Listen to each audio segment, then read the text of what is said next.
I've seen that in Asia, because some of the countries, they are like developing countries, they don't have electricity, sometimes they don't even have the basic, basic kitchenware. So microwave is like a really sometimes hard to find. So they're not using microwaves. They cook food on the stove, which is much healthier. They don't use freezers and then microwave.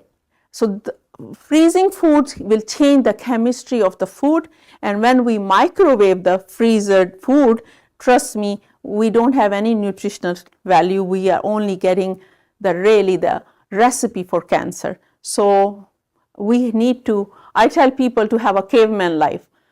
Caveman didn't have the freezer, caveman didn't have the microwave. So go fetch your food and then cook it in a traditional way. That's the safest food.